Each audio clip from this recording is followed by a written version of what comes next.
commemorate the ultimate sacrifices of all of those who were involved in the Vietnam War, especially the 500 Australians, the 58,000 Americans, and the 260,000 South Vietnamese who fought, who kept South Vietnam safe and free all those years, and finally earned the second chance to freedom to all of the Vietnamese refugees.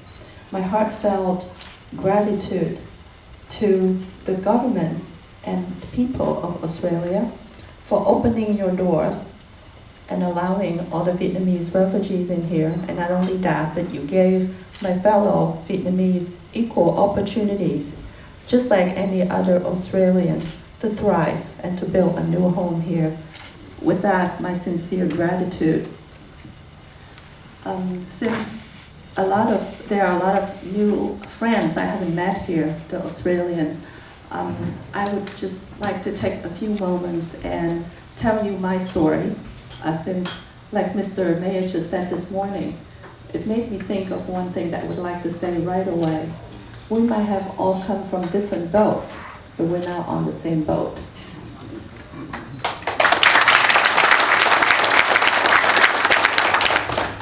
So in my case, as you already know, I was born in South Vietnam. Indeed, I grew up in a country torn by war, and my entire childhood of 15 years was kept safe and free by soldiers, especially the 500 Australians, the 58,000 Americans, and the 260,000 South Vietnamese who died in the war. My brother was a former helicopter pilot in the South Vietnamese Air Force. So I remember how I used to stand by the gate as a little girl, waving goodbye to him after his short holiday with us, with tears streaming down my face, not knowing whether I would ever see him alive again. In April 1975, when it was obvious to all of us South Vietnamese that the downfall of Saigon and the downfall of South Vietnam was inevitable without fresh American supplies, as you remember, our military made the decision to fight until the last minute in order to buy time for the civilians to get out. My family and I indeed were among those lucky civilians. We got out on my brother's helicopter and his friend's helicopter on the last day before Saigon's collapsed, 28th of April. Actually, the early morning of 29th of April, 1975. So by the time we got to the sea, the two very overloaded helicopters couldn't seem to maintain altitude because of the strong wind. And I remember clutching my little bag, just a little duffel bag, full of pictures of my friends, of my teachers, of my cats and dogs that I had to abandon before I left Vietnam, crying the whole time, refusing to let go of so little that I had left. Of course, I was a little girl, and oh, by the way, I will admit I did have some of my few best pieces of clothes in there too. You know, I was a girl. But of course, as a little girl, that's all I could think of. I did not realize the horrible thought that my parents must have had at that same time. The question was, as my brother was shouting out to my mom, we have to get rid of all the belongings, let's throw out all the belongings so that we could hopefully lighten up the load so that everybody could make it. I refused to let go of my duffel bags. I cried and I couldn't understand and I could not fathom the horrible thoughts that my parents must have had in their head at that point. Is that what if, even after we throw out all of the belongings, what if that would still not be enough? Then what? Luckily, we made it intact to a ship, a Vietnamese Navy ship. Unfortunately, just to find out that that ship was on its way back to Vietnam because the captain and the sailors had already decided that they would not seek freedom without their families. So they were returning back to Saigon in the hope of getting their families. So we had to be transferred to another ship. So we were all put on this dinky boat, right, a small vessel, and then we eventually came up to the side of another ship, and then we all told that we would have to transfer from the boat to the ship. But as you know, especially those of you who happen to serve in the Navy, you can't park a boat next to a ship like you park two cars side by side in a parking lot because of the waves. So we all were told to stand in line, and each of us would have to make a jump up from the boat to the ship, a jump up and across from the boat to the ship. So we have to wait for the right moment when the waves brought the ship and the boat closest to each other. So I remember I was standing in line waiting for my turn when my cousin, who was right in front of me, he stepped up on that sweet spot, he waited, and then somebody shouted, "Jump." But I guess because of fear, he hesitated a little bit. So when he finally made the jump, he made his jump at the wrong moment. So I remember closing my eyes, thinking that he was going to get smashed in between the boat and the ship. And I remember hearing my aunt crying desperately. But when I opened my eyes again, a miracle had happened. For whatever reason, my cousin was able to hang on to something that was sticking out from the side of the ship, and his feet were inches away from being smashed. And then, of course, people finally managed to pull him up and got him on that ship. So then somebody shouted in my ears that it was my turn. I was next. So I remember stepping up on that sweet spot, and I remember calmly waiting for somebody to shout, "Jump." And I remember jumping right away, stretching, trying to reach the other side, all the time thinking that I wasn't going to make it because I was too short. You know, it was like, even to this day, it's like a slow movie that I'm playing in my head because I can still see the whole scene, detailed in very vivid details. It's amazing that I felt no fear at the point. Only after I made it, after I reached the ship and finally sat down and found my father, that all of a sudden I broke out into cold sweat and started to cry nonstop. So in my case, it's my slow reaction that saved me. So that was basically my journey to freedom, which is very uneventful comparing to the tragedy of the boat people. As you all know, many hundred thousands of us had tried to escape from Vietnam either by sea or by land, and it was estimated that only about half of us made it to freedom. But that dismal statistics did not quench the thirst for freedom, as hundreds, thousands more of us tried to escape after 1975. In our case, my family was sponsored by the First Baptist Church of Washington, D.C., although we were not, and we are not Christians. I met so many generous and compassionate Americans who took us in, heal our wounds, and restore our faith in humanities, and inspired me to public service. A quick story, for example, my English teacher in high school, who refused to give me bad grades on my first vocabulary test, although I spoke no English at that point. Instead, she chose to grade me based on my own progress, and she was the one who hugged me in tears when I finally made it to honor English class in 12th grade. Or the members of the First Baptist Church who paid for our rent, our clothes, our food while my parents looked for jobs. So that's when I learned my second lesson in humanities. In addition to the soldiers who fought and died in the war to keep us safe and free and to earn us a second chance of freedom, we were now indebted to the Americans, strangers who never met us before, but were more than willing to take us into their homes. So I vowed that I would excel because I would not and could not let them down. As soon as I graduated from college, I headed straight to U.S. Defense, working for the Department of Navy, because I wanted to pay back. There was another reason. As I come to love the land and the generous American people, I also developed a deep compassion for the war fighters, the American war fighters who continue to keep our family safe and free in America. So I wanted to serve them. I wanted to help them. I wanted to help them preserve the freedom, the paradise of opportunities that the Vietnamese refugees in America was given.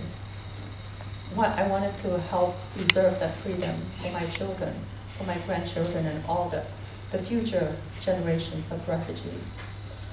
Every time that I heard of reports of American casualties in Afghanistan, or our allies' casualties in Iraq or Afghanistan, I cringe, because I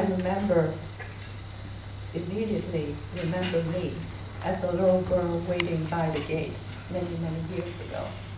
So I always thought and hoped or believed that what I did, the weapons that I developed, the work that I did for U.S. Defense, helped bring every brother back to every little girl waiting by the gate. Because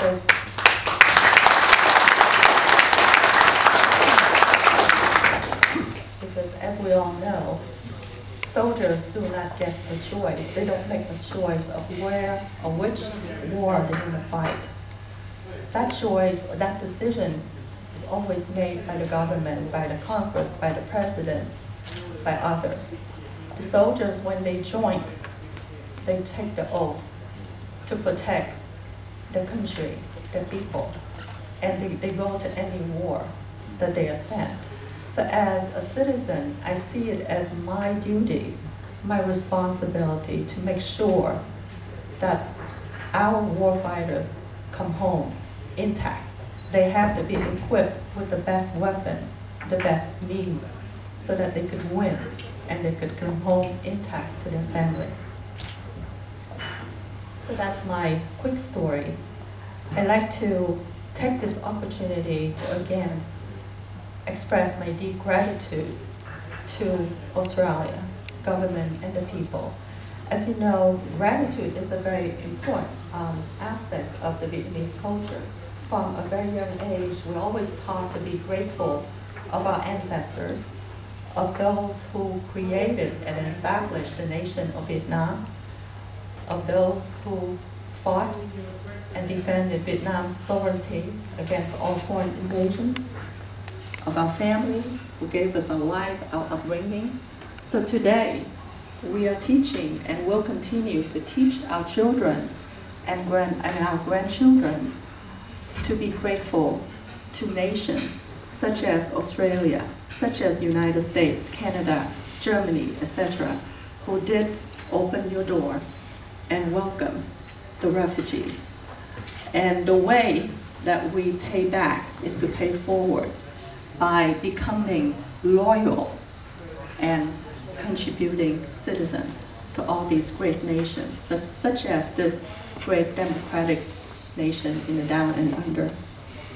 So with that, may I wish the government and the people of Australia and all of my fellow Vietnamese Australians here my best wishes for all of your endeavors. May God bless those who were willing to die for freedom, especially those who are willing to die for the freedom of others. Thank you.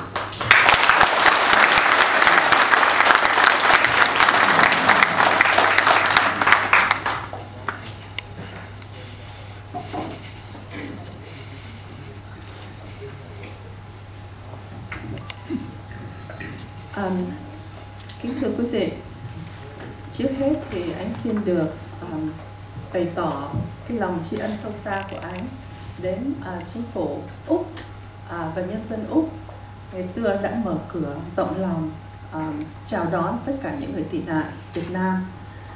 Và dĩ nhiên là anh phải bày tỏ cái lòng biết ơn sâu xa của anh đến những chiến sĩ Úc cũng như là chiến sĩ Hoa Kỳ và chiến sĩ Việt Nam Cộng Hòa đã cho chúng ta được sống yên ấm tự do ở miền Nam Việt Nam trong suốt bao nhiêu năm. Và cuối cùng cũng vì sự hy sinh của họ, nhờ sự hy sinh của họ mà chúng ta đến được bến bờ tự do ngày nay và đang sống tự do sung túc ở những quê hương mới bên ngoài Việt Nam. Sau đó thì anh cũng đã xin bạn phép kể lại cái câu chuyện, cái đoạn đường vượt biển tìm tự do của riêng gia đình anh. Thì quý vị biết nhiều rồi cho nên anh không dám nhắc lại để làm mất thì giờ.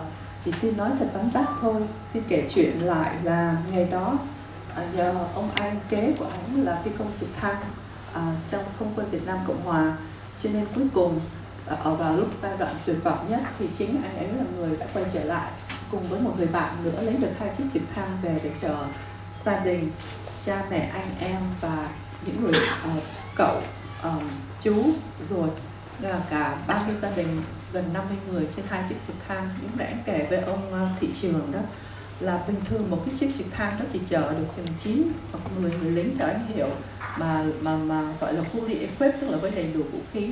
Nhưng mà ngày đó 2 cái chiếc trực thăng đó phải chở gần 50 người. Thành ra khi mà ra tới biển thì nặng quá, trực thăng nặng quá, tại vì không phải chỉ có người mà còn quần áo, đồ đạc nữa. Nên lúc đó đã phải nghĩ đến cái chuyện là phải vứt hết những cái đồ đạc của mình ra ngoài để mà có hy vọng là có thể đủ sức để cho cái chiếc trực thăng nó bay ra tới tàu hải quân. Ngày đó khi chạy loạn anh chỉ có một cái túi nhỏ, cầm theo một cái túi nhỏ thôi. Ở trong đó chỉ toàn là hình ảnh, có được vài bộ quần áo mà điệu nhất và một đôi giày mới nhất, con gái mà. Nhưng mà còn ngoài ra chỉ toàn là hình ảnh của thầy cũ, bạn cũ trường xưa, hình ảnh của người U già mà phải bắt buộc bỏ lại, vì U bị đau khớp không thể đi được, và hình của mấy con chó, con mèo mà ngày đó đã phải bỏ chúng nó bơ vơ khi mà mình bỏ quê hương, bỏ nhà, bỏ cửa để chạy đi. Khóc lên khóc xuống vì trẻ con nên không có hiểu, không có nghĩ rằng trong khi đó bố mẹ thì còn lo là liệu mà khi mà mình có liệm hết quần áo ra rồi thì liệu có đủ chưa, hay là bây giờ làm sao 50 người này mà chìm xuống hết xuống biển, hay là bây giờ biết bỏ ai lại, đem ai đi. Nhưng mà rất may là đã không có ai phải bị bỏ lại, và anh cũng không bị phải vứt đi cái túi đựng đầy những cái hình ảnh xưa cũ đó. Gia đình anh đã đến được cái tàu hải quân, rồi lại còn đi qua một cái giai đoạn dựng tóc gáy hơn là khi mà cái tàu hải quân đó họ cho biết là họ sẽ phải trở về Sài Gòn, tại vì gia đình của những người từ ông hạm trưởng cho tới rất nhiều những người thủy thủ đoàn, gia đình người ta còn kẹt lại hết, thành ra người ta muốn cái tàu đó muốn quay về để mà tìm cách vớt, đem gia đình đi. Thành ra lúc đó lại phải chuyển sang một cái tàu nhỏ, một cái giống như là một cái xuồng thì không đúng, như là một cái tàu rất nhỏ, rồi từ đó mới lại tìm được cái tàu lớn hơn để mà đổi qua. Thì cái chuyện đổi tàu đó có giản dị, ngày đó tức là mình phải nhảy từ cái tàu nhỏ lên cái tàu lớn, nhảy lên và nhảy qua. Thành ra bao giờ mình cũng phải đợi cái lúc mà sóng nó đánh để cho hai cái tàu nó đập vào nhau thật là gần thì mình mới nhảy nổi, tại vì nếu không thì cái khoảng cách nó xa quá. Mà ngày đó thì anh nhớ là mọi người sắp hàng, thì cái cậu em họ của anh đứng ở trước mặt anh, tới phiên cậu phải nhảy, nhưng mà tại vì nó run quá, thành khi người ta bảo nhảy đi thì anh chàng lại hơi khựng lại một chút, thành ra đến khi mà nó quyết định nó nhảy đó thì nó hơi trễ mất rồi. Thành ra là mọi người đều nghĩ là chắc chắn là nó sẽ bị bị đập nát khi mà hai cái thành tàu nó chạm vào nhau. Nhưng mà rất may là thằng em họ của anh nó đã vớ được, khi mà nó bị tuột xuống ở bên cái thành bên kia nó không với được tới, thì nó lại nắm víu vào được một cái gì đó mà nó một cái mảnh sắt hay là một cái quảng đinh hay cái gì đó ở bên cái tàu bên kia, cho nên nó đeo toàn đen ở bên cái thành tàu, và cái chân nó chỉ còn cách vài tấc nữa là bị giật nát. Thì sau đó thì người ta kéo được nó lên, thì tới phiên anh thì người ta bảo anh tới lượt cô nhảy lên đứng đi, rồi người ta hô nhảy thì phải nhảy nhé. Mà không hiểu tại sao lúc đó anh rất là bình tĩnh, mình sẽ chẳng có sợ gì hết. Đến khi mà người ta bảo nhảy đi thì trong đầu mình còn tính là từ đây mà mình nhảy qua đó thì mình có cố mà mình có vươn vai